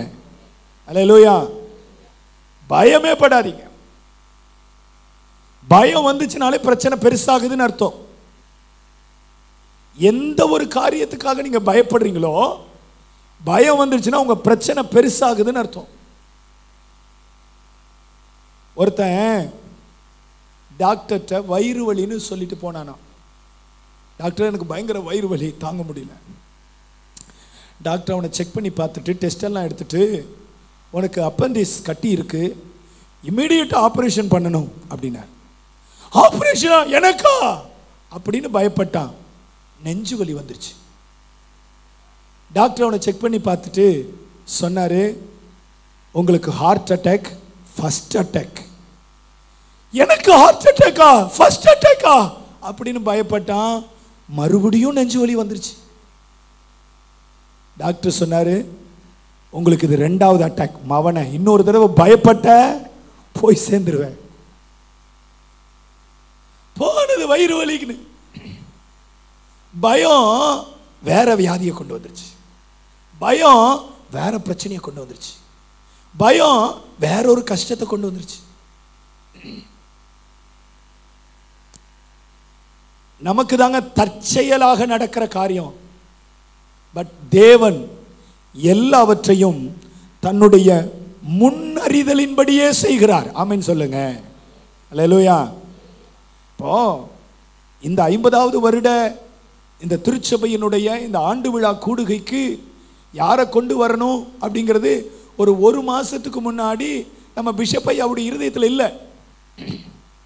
இல்லை. திடீர்னு ஆண்டவர் சூழ்நிலைகளை ஒழுங்குபடுத்தி கொடுத்தார். சரி, பாஸ்டர் யோவான் கோயம்புத்தூர்லேருந்து கூப்பிடலாம். இது ஒரு மாசத்துக்குள்ள நடந்த நிகழ்வு. ஆனால் இப்படி 50வது வருட ஆண்டு விழாவை ECI டெல்லி திருச்சபை ஆசரிக்கும். இதில் 3 நாட்கள் கூட்டம் நடக்கும். 4வது நாள் ஆண்டு விழா கூட்டம் நடக்கும். இதில் பாஸ்டர் யோவான் தான் தமிழ்நாட்டிலிருந்து கோயம்புத்தூரில் வந்து ஊழியத்தை செய்ய போறாருங்கிறது நீங்க பிறக்கிறதுக்கு முன்னாடி, நான் பிறக்கிறதுக்கு முன்னாடியே கர்த்தர் திட்டம் பண்ணிட்டாரு. ஆமென் சொல்லுங்க. அல்லேலூயா. இன்னைக்கு நீங்க கேட்டுக்கிட்டு இருக்கிற இந்த தேவனுடைய வார்த்தை ஏன் இருதயத்தில் கர்த்தர் வச்சது ஒரு 2-3 நாளைக்கு முன்னாடி. ஆனா இந்த வசனத்தை தான் நீங்க கேட்கணுங்கிறது நீங்க பிறக்கிறதுக்கு முன்னாடியே கர்த்தர் திட்டம் பண்ணது. ஆமென் சொல்லுங்க. எதுக்கு பயப்படணும்? எல்லாருடைய முன்னறிதலின்படி நடக்குது. எதுவுமே தேவனுக்கு முன்பதாக திடீரென்று நடப்பது அல்ல. அவர் எதை செஞ்சாலும் சரியா செய்வார். அல்லேலூயா. எதுக்கு பயப்படணும்? யாருக்கு பயப்படணும்? ஏன் பயப்படணும்? யோபு சொல்றார், நான் பயந்த காரியம் எனக்கு நேரிட்டது. நான் என்ன நடந்துரும்னு பயந்தனோ அதுவே நடந்துருச்சு. நீங்க ஏதாவது நடந்துரும்னு பயந்தீங்கன்னா அதான் நடக்கும். பாஸ்டர், வேலை போயிருமான்னு பயமா இருக்கு, என்ன ஆகும்? நான் சொல்லல. அல்லேலூயா. ஏதாவது பிரச்சனை வந்துருமோன்னு பயமா இருக்கு, என்ன ஆகும்? இப்ப சொல்ல மாட்டேங்கிறீங்க பாருங்க. பிரச்சனை வந்துடும். அவங்க கண்ணில் பட்டுட்டா ஏதாவது பண்ணிடுவாங்களோன்னு பயமா இருக்கு. நான் சொல்றேன், பயப்பட பயப்பட பிரச்சனை பெருசாயிட்டே தான் இருக்கும், முடிவுக்கு வராது. அப்ப பயமுள்ள இருதயம் அவிசுவாசம். அல்லேலூயா. 4 விஷயம் சொல்லியிருக்கிறேன். 1, மாற்று நம்பிக்கை கொள்வது அவிசுவாசம். 2வது, எதிர்மறையாக பேசுவது அவிசுவாசம். 3வது, அவசர முடிவு அவிசுவாசம். 4வது, பயமுள்ள இருதயம் அவிசுவாசம். 5, 6, 7 வேகமா சொல்லிட்டுமா? 5வது காரியம் வாசிக்கலாம். நீதிமொழிகள் 24வது அதிகாரம். நீதிமொழிகள் 24வது அதிகாரம் 10வது வசனத்தை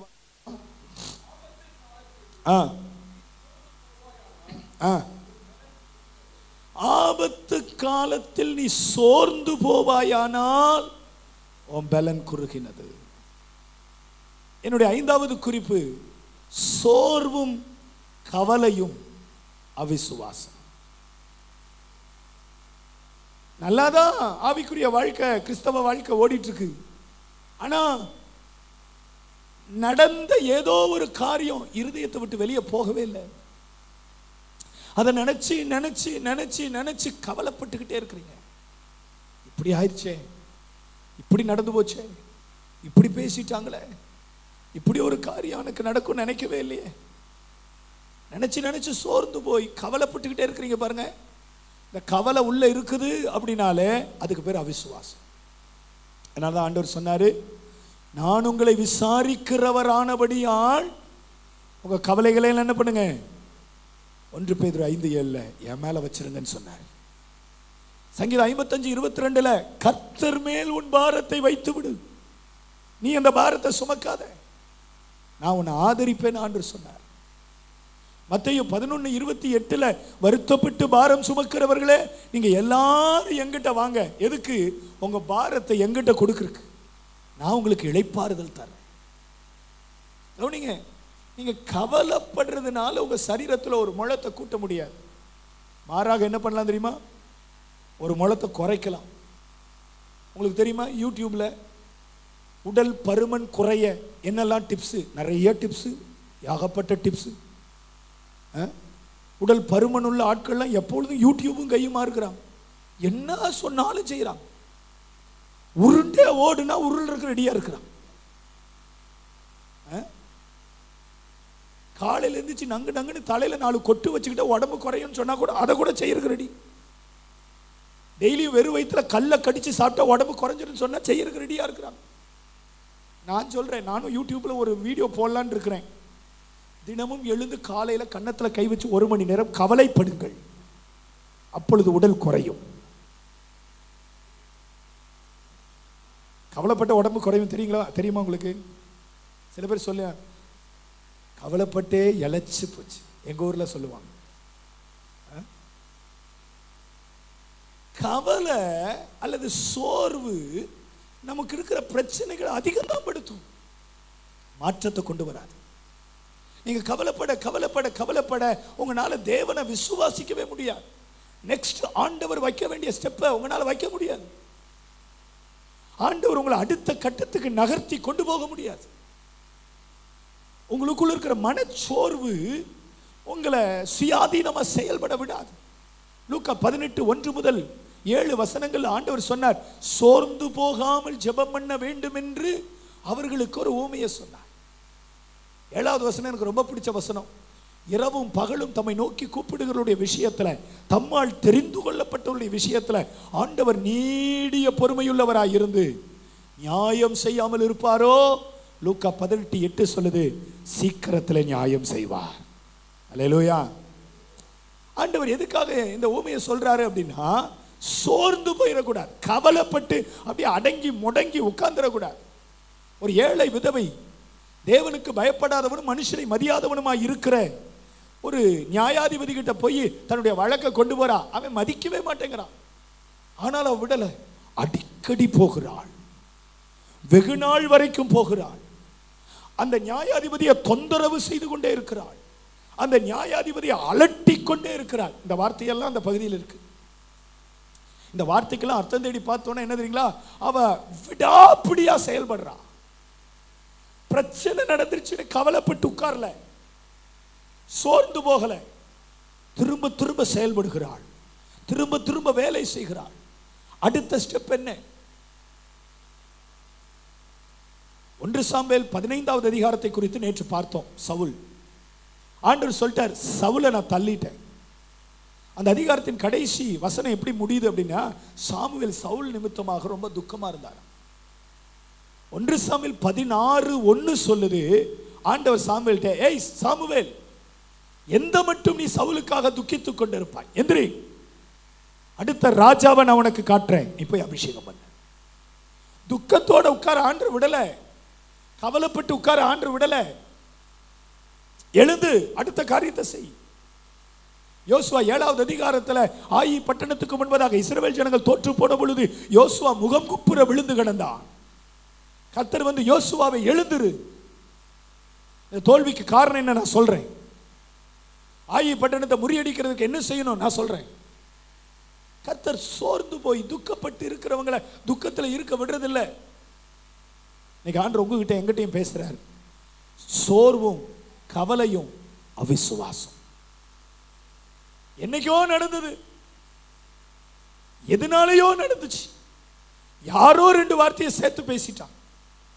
அன்னைக்கு நமக்கு வந்த இழப்பு, அன்னைக்கு நமக்கு நடந்த நன்றி துரோகம், அன்னைக்கு நமக்கு நடந்த சில போராட்டம், ஏன் இன்னைக்கும் அதை நினைச்சுக்கிட்டே இருக்கிறீங்க? Leave it. அதனால ஏசாயா 43வது அதிகாரத்தின் 18வது வசனம் சொல்லுகிறது, முந்தினவைகளை நினைக்க வேண்டாம், பூர்வமானவைகளை சிந்திக்க வேண்டாம், நான் புதிய காரியம் செய்கிறேன். இருக்கிற யாரோ சில பேருக்கு கர்த்தர் பேசுறார். பழச நினைக்க வேண்டாயா சிஸ்டர், பழச நினைக்க வேண்டாம். அதை நினைச்சு கவலைப்பட்டு கன்னத்தில் கை வச்சதெல்லாம் போதும். கர்த்தர் சொல்றார், புதிய காரியம் செய்ய போறேன். ஆமென் சொல்லுங்க. அல்லேலூயா.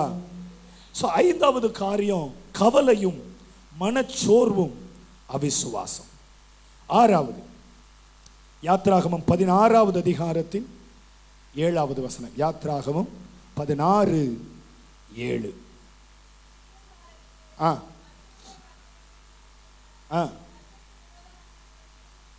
கர்த்தருக்கு விரோதமான உங்கள் முறுமுறுப்புகளை அவர் கேட்டார், நீங்கள் எங்களுக்கு விரோதமாய் முறுமுறுக்கிறதற்கு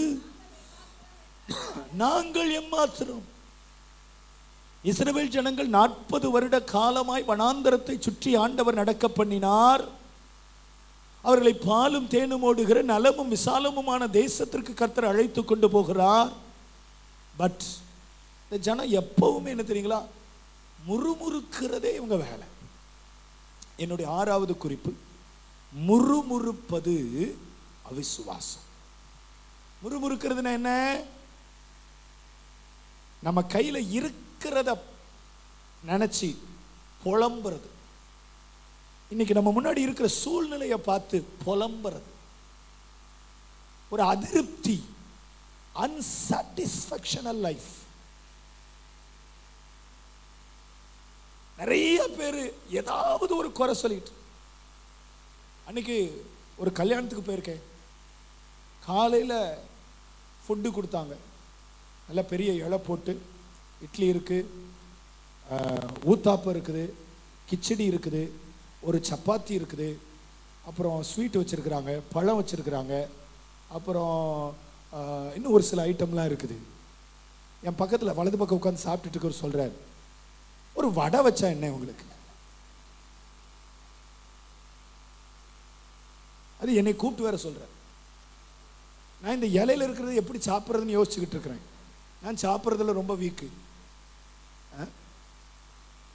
அந்த கல்யாண வீட்டுக்காரங்க வர்றவங்களை நல்லா கவனிச்சு அனுப்பணும்னு இவ்வளோ ஐட்டம் செஞ்சிருக்கிறாங்க. நம்ம ஆட்களுக்கு திருப்தியே வர்றதில்லை, திருப்தியே வர்றதில்லை. ஏதாவது ஒரு குறை சொல்ல. நாங்கள் இப்போ ஆலயத்தை கட்டி இருக்கிற ஆலயத்தில் ஒரு ஊழியக்காரர் வந்தார். உள்ளே வந்தோன்னு அப்படி பார்த்தார். பார்த்துட்டு சென்டரில் ஒரு ஒரு ஒரு ஜென்ரல் வேர்டு ஒன்று போட்டிருந்தோம். சைடில் வாக்குத்தத்தம், இந்த பக்கம் வாக்குத்தத்தம், அந்த பக்கம் தமிழில், இந்த பக்கம் இங்கிலீஷில் இருந்துச்சு. அவர் வந்தோடனே பார்த்தார், வசனத்தெல்லாம் ஓரமாக கொண்டு போயிட்டீங்களே, வசனம்லாம் வேண்டாமா உங்களுக்கு அப்படின்னார். இல்லை பாஸ்டர், இங்கே நடுவில் போட்டிருக்கு, இது கூட வசனம் தான் அப்படின்னே நான். இல்லை இருந்தாலும் அந்த வசனத்தை ஓரமாக கொண்டு போயிட்டீங்களே. வார்ம் ஒயிட் லைட்டும் மேலே மிக்ஸ் பண்ணி போட்டிருக்கிறோம். நடுவில் பார்த்தீங்கன்னா ஒயிட் லைட்டை மட்டும் சிலுவை மாதிரி போட்டிருப்போம். மேலே என்ன இப்படி கசகசன்னு லைட்டு போட்டிருக்கிறீங்க அப்படின்னா நான் சொன்னேன், பாஸ்டர் இது சிலுவை மாதிரி வரணுங்கிறக்கா இப்படி போட்டு. இல்லை பார்த்தா கசகசன்னு தெரியுதே. நான் அந்த சர்ச்சு கட்டினா 3வது நாளோ 4வது நாளோ வந்திருக்கார். இந்த மேட் இருக்குது பார்த்தீங்களா, இந்த மேட்டை ஃபுல்லாக போட்டிருக்கிறோம், ரெட் கலர் மேட். இந்த மேட்டு போட்டிருக்கிறீங்க, இந்த மேட்டு போட்டால் இது நல்லாவே இருக்காதே, எப்படி ஜனங்க உட்காருவாங்க? எனக்கு இப்போ தான் புரிஞ்சிச்சு, இது காதில் புகை வர்றதுனால பேசுது. ரொம்ப நேரம் புரியல. அப்புறம் நான் புரிஞ்சுக்கிட்டேன், ஓ இது வேற, இது பொறாமையும் எரிச்சலுமான ஆவி. என்ன சொல்ல வர்றேன்னா, நிறைய பேருக்கு இந்த முறுமுறுக்கிறது, இது சரியில்லை, அது சரியில்லை, அது சரியில்லை, இது சரியில்லை, இது சரியில்லை, இது சரியில்லை, அது பிடிக்கல, இது பிடிக்கல. வானத்திலிருந்து ஆண்டவர் மன்னாவை கொடுத்தாராம். அந்த மன்னா எப்படி இருந்துச்சான்? தேனிட்ட பணியாரம் மாதிரி. பணியாரமே அவ்வளோ டேஸ்ட். டெல்லியெலாம் பணியாரம் சாப்பிட்றதுக்கு வாய்ப்பு இருக்கான்னு தெரில. எங்கள் ஊர்லலாம் எங்கே போனாலும் பணியாரம் கிடைக்கும். என் மனைவி நினச்ச நேரம்லாம் பணியாரம் போட்டு கொடுப்பாங்க. அது தேனில் போட்ட பணியாரம்னா எப்படி இருக்கும்? பணியாரமே அவ்வளோ சுவையாக இருக்கும், இனிப்பா. தேனிட்ட பணியாரம் மண்ணா அப்படி இருந்துச்சான்.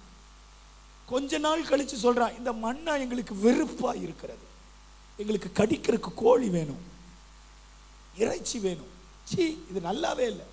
ஏய், கொஞ்ச நாளைக்கு முன்னாடி தான்டா தேனிட்ட பணியாரம் மாதிரி இருக்குனேன், இப்போ பிடிக்கல. போகிற வழியில் முறுமுறுக்கிறான், தண்ணியை பார்த்தா முறுக்கிறான், கடலை பார்த்தா முறுமுறுக்கிறான். வேத வசனம் சொல்லுகிறது, இந்த முறுமுறுத்த அத்தனை பேரும் வனாந்தரத்தில் செத்தாங்களாம். ஆண்டவர் உங்களுக்கும் என்கிட்ட பேசுறாரு, முறுமுறுக்காதீங்க. எது கிடைச்சாலும் எது நடந்தாலும் கர்த்தரை ஸ்தோத்திரம் பண்ணுங்க. அல்லேலூயா. இப்படி ஆயிடுச்சே, அப்படி ஆயிடுச்சே, அது ஆயிடுச்சே, இது ஆயிடுச்சே, இது ஆயிடுச்சு. கோயம்புத்தூரை சேர்ந்த ஒரு தங்கச்சியை சென்னையில் கட்டி கொடுத்தாங்க. அந்த தங்கச்சி எப்போமாவது சர்ச்சுக்கு, கோயம்புத்தூர் வரும்போது சர்ச்சுக்கு வருவா. வந்தானா ஒரே பிரச்சனையாக சொல்லுவா. எங்கள் மாமியார் இப்படி சொல்கிறாங்க, எங்கள் நாத்தனார் இப்படி சொல்கிறாங்க, வீட்டுக்காரர் இப்படி சொல்கிறார், இப்படி சொல்ல. சரிங்கம்மா, நீங்கள் என்ன பண்ணுங்க, ஒரு 21 நாள் ஜெபம் பண்ணு. இல்லைங்க பாஸ்டர், எங்கள் நாளைக்கு தண்ணி எடுத்துகிட்டு போய் எங்கள் மாமியார் இப்படி சொன்னாங்க, அப்படி சொன்னாங்க, இதை பண்ணாங்க. சரிப்பா, அதனால தான் சொல்கிறேன், நீங்கள் என்ன பண்ண, காலையில் எழுந்துச்சு அதிகாலை. இல்லைங்க பாஸ்டர், எங்கள் வீட்டுக்காரராவது இப்படி சொல்லியிருக்கணும், அப்படி சொல்லிரு. ஊழியக்காரங்க, எங்கள் நிலைமையெல்லாம் காதில் ரத்தம் மட்டும்தான் வரல. நான் பார்த்தேன், வா ஜபம் பண்ணுறேன், தலையில் கையை வச்சு ஜபத்தை பண்ணி அனுப்பிச்சு. இந்த புலம்பிக்கிட்டே இருக்கிறாங்க பாருங்க, எங்கள் வாழ்க்கையில் அற்புதமே நடக்காது. நான் சொல்கிறேன், இன்னைக்கு உங்கள் வாழ்க்கையில், உங்கள் வீட்டில், உங்கள் குடும்பத்தில் உங்களுக்கு அமைஞ்சிருக்கிறதெல்லாம் நீங்கள் நினச்ச மாதிரி, நீங்கள் விரும்புகிற மாதிரி, நீங்கள் எதிர்பார்த்த மாதிரி இல்லை, நான் ஒத்துக்கிறேன். ஆனால் அதற்காக கூட கர்த்தரை ஸ்தோத்திரம் பண்ணுங்க. எதையும் மறுரூபப்படுத்த ஆண்டவரால் முடியும். சத்தம் வரலையே, நீங்கள் சத்தம் போடாமல் இருந்தீங்கன்னா எனக்கு பயமா இல்லை இருக்கு. அல்லேலூயா. எதையும் ஆண்டவர் மாற்றி தருவார். வேலை நினைச்ச மாதிரி அமையல, புலம்பாதீங்க, முறுமுறுக்காதீங்க, ஆண்டவருக்கு ஸ்தோத்திரம் பண்ணுங்க. ஆண்டவர் நீங்க கொடுத்த வேலை ஸ்தோத்திரம்ப்பா அப்படின்னு சொல்லுங்க. கொஞ்ச நாள்ல நீங்க நினைச்ச மாதிரி அந்த வேலையை கர்த்தரே மாற்றி கொடுப்பார். அல்லேலூயா. நீங்க நினைச்ச மாதிரி கணவன் அமையல, ஹலோ, நினைச்ச மாதிரி மனைவி அமையல, நீங்க போய் கேட்டு பாருங்க, 99% பேருக்கு நினைச்ச மாதிரி அமையல. அல்லேலூயா. ஆமா, என்ன பண்றது? ஆண்டவர் சொல்லிட்டார், ஒரே மனைவியுடைய புருஷன், ஒரே கணவனையுடைய புருஷி, வேற வழி இல்லை. அப்ப என்ன பண்ணும்? இருக்கிற கணவனுக்காக, இருக்கிற மனைவிக்காக மனதார ஸ்தோத்திரம் பண்ணுங்க. ஆண்டவர் உங்க கணவனை அல்லது உங்க மனைவியை மறுரூபப்படுத்துவார். அல்லேலூயா. முறுமுறுக்காதீங்க, இப்படி ஆயிடுச்சு, அப்படி ஆயிடுச்சு, அதாயிருச்சு, இதாயிருச்சு. நோ, முறுமுறுக்கிறீங்கன்னா நீங்க அவிசுவாசத்தில் இருக்கிறீங்கன்னு அர்த்தம். 7வது குறிப்பு சொல்லிட்டுமா? 7வது ஏசாயா 59வது அதிகாரம். ஏசாயா 59வது அதிகாரத்தின் 16வது வசனம். விண்ணப்பம் பண்ணுகிறவன் இல்லை என்று கண்டு தேவன் ஆச்சரியப்பட்டார். போதும், ஜெபம் பண்றவன் இல்லை அப்படின்னா ஆண்டவர் ஆச்சரியப்பட்டாராம். நல்லா கவனிங்க, என்னுடைய 7வது குறிப்பு, ஜெபமின்மை அவிசுவாசம். நீங்க ஜெபிக்கலனா நீங்க அவிசுவாசத்தில் இருக்கிறீங்கன்னு அர்த்தம். யா இல்ல பாஸ்டர், நான் விசுவாசிக்கிறேன், அதனால தான் சர்ச்சுக்கு சரியா வந்துடுறேன். இன்னைக்கு கூட வேலையை முடிச்சுட்டு இங்க மீட்டிங்க்கு வர்றதுக்கு எனக்கு சூழ்நிலையே இல்லை, ஆனா கூட ஓடி வந்துட்டேன், பார்த்தீங்களா, நான் விசுவாசி அப்படின்னா ஆண்டவர் ஏத்துக்க மாட்டார். ஆண்டவர் யாரை விசுவாசியா பார்க்கிறார், யாருக்குள்ள விசுவாசம் இருக்குன்னு பார்க்கிறாருன்னா, எவன் ஒருவன் ஜெபிக்கிறானோ அவனுக்குள்ளதான் விசுவாசம் இருக்குன்னு பார்க்கிறார். நீங்க ஆண்டவர்கிட்ட போய் ஜெபிக்கிறீங்கன்னு என்ன அர்த்தம்? இப்போ உதாரணத்துக்கு சொல்றேன், இப்போ ஒரு முக்கிய அமைச்சர் டெல்லியில் நம்ம ஊர் வழியாக வர்றார். அவர் ஒரு அனௌன்ஸ்மெண்ட் கொடுக்குறார், இது மக்கள் குறைதீர்ப்பு நாள், நீங்கள் உங்கள் பிரச்சனை எதுவோ அதை ஒரு லெட்டரில் எழுதி கொண்டு வந்து கொடுங்க அப்படின்னு சொல்கிறாங்க. உடனே நீங்கள் வந்து ஒரு லெட்டர் ப்ரிப்பேர் பண்ணி எங்கள் வீதியில், எங்கள் தெருவில், எங்கள் பகுதியில் இந்த பிரச்சனை அந்த பிரச்சனைன்னு சொல்லி எழுதி கொண்டு போய் கொடுக்குறீங்கன்னா என்ன அர்த்தம்? இவர்கிட்ட கொடுத்தா இவர் ஏதாவது ஒரு விஷயம் நம்ம ஊருக்கு செய்வாருங்கிற நம்பிக்கை இருந்தாதான் நீங்கள் போய் கொடுப்பீங்க. சில அமைச்சர்கள் வர்றாங்க, நமக்கு தெரியும் எத்தனை மனு கொடுத்தாலும் வேலை நடக்காது அப்படின்னு தெரிஞ்சதுன்னா நீங்கள் உட்காந்து மெனக்கெடுத்து மனு ரெடியை பண்ணி கொண்டு போய் கொடுப்பீங்களா? கொடுத்தாலும் சொல்லுங்க சத்தமா, வேலை நடக்காது. அப்புறம் கொடுத்து என்ன பண்ணுறது? அப்போ மனு கொடுத்தா வேலை நடக்காதுன்னு தெரிஞ்சதுன்னா மனு கொண்டு போகவே மாட்டீங்க. மனு கொடுத்தா கண்டிப்பாக வேலை நடந்துருங்கிற நம்பிக்கை யார் மேலே இருக்குதோ அவங்ககிட்ட மனுவை கொண்டு போவோம். அதுதான் ஜபம். ஏசப்பா கிட்ட நீங்கள் உங்கள் பிரச்சனையை கொண்டு போகலை அப்படின்னு சொன்ன என்ன அர்த்தம்? ஏசப்பாவை நீங்கள் நம்பலைன்னு அர்த்தம். ஏசப்பாவை நம்பினா என்ன பண்ணுவீங்க? உங்கள் மனுவை ஆண்டவர்கிட்ட கொண்டு போவீங்க, உங்கள் பிரச்சனையை ஆண்டவர்கிட்ட கொண்டு போவீங்க. அப்போ நீங்கள் ஜெபிக்கலை, நான் சர்ச்சுக்கு வந்து போவேன், கையில் பைபிளை தூக்குவேன், ஆனால் நான் டெய்லி ஜோம் பண்ணுறதுலாம் இல்லை, முட்டி போட்டு ஜோம் பண்ணி ரொம்ப நாள் ஆச்சு, ஜபத்துக்கு எனக்கு ரொம்ப தூரம், நான் ஜெபிக்கிறது இல்லை அப்படின்னு சொன்னால் நீங்கள் மறைமுகமாக எதை நீங்கள் வெளிப்படுத்துறீங்கன்னா அவர் மேலே எனக்கு நம்பிக்கை இல்லை அப்படிங்கிறத வெளிப்படுத்துறீங்க. அவரை நம்பினா அவர்கிட்ட நீங்கள் மனு கொண்டு போவீங்க, ஜபத்தை கொண்டு போவீங்க. அவரை நம்பலை, அதனால தான் நீங்கள் ஜெபிக்கிறது இல்லை. அப்போ என்னுடைய 7வது கடைசி குறிப்பு என்ன? ஜபமின்மை என்பது அவிசுவாசம். 7 காரியங்களை உங்களுக்கு சொல்லியிருக்கிறேன், ஒரு தடவை சொல்லிடலாமா? நம்பர் 1, முதலாவது என்னது? மாற்று நம்பிக்கை கொள்வது அவிசுவாசம். 2வது, எதிர்மறையாக பேசுவது அவிசுவாசம். 3வது, அவசரப்பட்டு முடிவெடுப்பது அவிசுவாசம். 4வது, பயமுள்ள இருதயம், ஏதாவது காரியத்தை குறித்து பயந்துகிட்டே இருக்கிறது அவிசுவாசம். 5வது, சோர்வும் கவலையுமாக இருப்பது அவிசுவாசம்.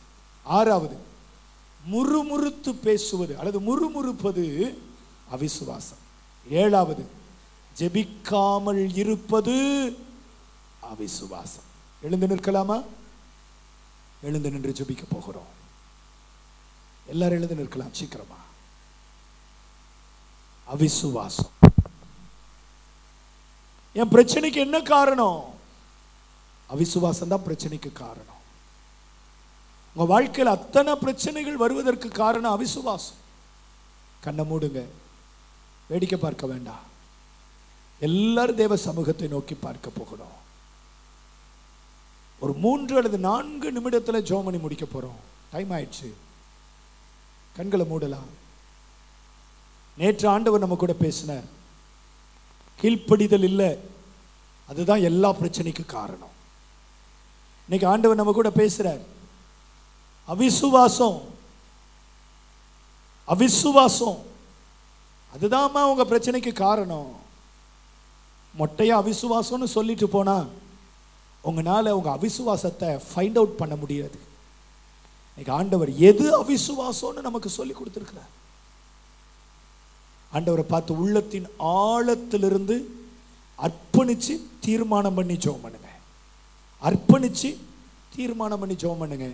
உங்களை தவிர வேற எதையும் யாரையும் நம்ப மாட்டேன் ஆண்டவரே, நீங்க மட்டும்தான் என்னுடைய நம்பிக்கைன்னு ஜெபம் பண்ணுங்க. இன்று தொடங்கி என் வாயில எதிர்மறையான பேச்சுகளை நான் பேசவே மாட்டேன். நெகட்டிவ் வேர்ட்ஸ் இனி என் வாயிலிருந்து வராது. எதிர்மறையா பேச மாட்டேன். அவசரப்பட்டு எந்த முடிவெடுக்க மாட்டேன். எதுவா இருந்தாலும் காத்திருந்து ஜெபம் பண்ணி ஆண்டவர்கிட்ட விசாரிச்சு தான் செய்வனே தவிர அவசரப்பட்டு எதுவும் செய்ய மாட்டேன்னு சொல்லுங்க. பயமுள்ள இருதயம். பயப்படாதீங்க. ஏன் பயப்படுறீங்க? ஏன் பயப்படுறீங்க? பயப்பட்டா உங்க வாழ்க்கையில அற்புதத்தை பார்க்க முடியாது. கவலையை தூக்கி போடுங்க, சோர்ந்து போகாதீங்க. இப்படி நடந்துருச்சு அப்படி நடந்துருச்சுன்னு சொல்லி நடந்ததை நினைச்சு கவலைப்பட்டு கவலைப்பட்டு மனச்சோர்வுக்குள்ளா இருப்பீங்கன்னா அதுக்கு பேர் அவிசுவாசம். முறுமுறுக்க வேண்டாம், முறுமுறுக்காதீங்க. கணவனை குறிச்சு, மனைவியை குறிச்சு, பிள்ளைகளை குறிச்சு, பெற்றோரை குறிச்சு, சபையை குறிச்சு, சபை ஊழியர்களை குறிச்சு, வேலையை குறிச்சு, கம்பெனி ஓனரை குறிச்சு நோ, முறுமுறுத்து பேசுறதை நிறுத்துங்க. ஜெபம் பண்ணுங்கள். ஜெபிக்காம இருப்பீங்கன்னா அது அவிசுவாசம். நீங்க ஜெபம் பண்ணலைன்னா அது அவிசுவாசம். ஒரு தகப்பன் இயேசுவின் இடத்துல வந்து தன் பிள்ளைக்காக ஜெபித்த பொழுது ஆண்டவர் அவனை கடிந்து கொண்டார். விசுவாசம் இல்லாத மாறுபாடான சந்ததியை எதுவரைக்கும் நான் உங்களோடு இருப்பேன். அப்ப தகப்பன் ஒரு ஜெபம் பண்ணார், ஆண்டவரே என்னுடைய அவிசுவாசம் என்னை விட்டு நீங்கும்படி செய்யும். கண்களை மூடி 2 கைகளை உயர்த்தி வானத்தை அண்ணாந்து பார்த்து இருதயத்தின் ஆழத்திலிருந்து என்னுடைய அவிசுவாசம் என்னை விட்டு நீங்கட்டும் ஆண்டவரேன்னு சொல்லி ஒரு 60 வினாடி நான் உங்களுக்கு டைம் தர்றேன். ஒரு 60 வினாடி உண்மையா ஜெபம் பண்ணுங்க. Pray faithfully. என்னுடைய அவிசுவாசம் என்னை விட்டு நீங்கட்டும். 7 அடையாளங்களை உங்களுக்கு காமிச்சிருக்கிறேன். என்னுடைய அவிசுவாசம் என்னை விட்டு நீங்கட்டும் ஆண்டவரேன்னு ஜெபம் பண்ணுங்க. நீங்க உங்க பிரச்சனைக்கு காரணம் இந்த 7ல ஏதோ ஒன்று உங்களுக்குள்ள கிடைக்குது சகோதரா. உங்க பிரச்சனை உங்க வாழ்க்கையை இறுக்கி கொண்டும் நெருக்கி கொண்டும் இருப்பதற்கு காரணம் சகோதரி, இந்த 7ல ஏதோ ஒன்று உங்களுக்குள்ள கிடக்கு. நீங்க ஆண்டவர்கிட்ட சொல்லுங்க, இந்த அவிசுவாசம் என்னை விட்டு நீங்கட்டும், இந்த அவிசுவாசம் என்னை விட்டு நீங்கட்டும். ஜெபம் பண்ணணும், வாய் திறந்து ஜெபம் பண்ணணும். என்னுடைய அவிசுவாசம் என்னை விட்டு நீங்கட்டும் ஆண்டவர், என்னுடைய அவிசுவாசம் என்னை விட்டு நீங்க எனக்கு உதவி செய்யுங்க ஆண்டவர் என்ன ஜெபம் பண்ணுங்க. சர்வ வல்லமையுள்ள பிதாவே, இயேசுவின் நாமத்தினால் உம்முடைய முகத்தை நோக்கி பார்க்கிறோம்.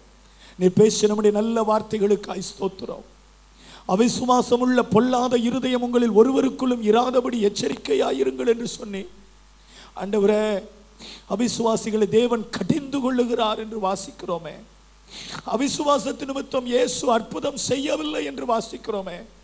அற்புதத்தை எதிர்பார்க்கிறோம் ஆண்டவரே, ஆசீர்வாதங்களை எதிர்பார்க்கிறோம், நன்மைகளை மேன்மைகளை மாற்றங்களை எதிர்பார்க்கிறோம். ஆனா அவிசுவாசம் இவைகளை பெற்றுக்கொள்ள தடையாயிருக்கிறது. இந்த ராத்திரி வேளையில கர்த்தருடைய வார்த்தை நிமித்தம் உணர்த்துவிக்கப்பட்டு ஆண்டவரே என் அவிசுவாசம் என்னை விட்டு நீங்கும்படி செய்யும் என்று யாரெல்லாம் உண்மையா உத்தம மனஸ்தாபத்தோடு ஜெபிக்கிறார்களோ அத்தனை பேருடைய வாழ்க்கையிலும் கர்த்தர் அற்புதங்களை செய்வீராக.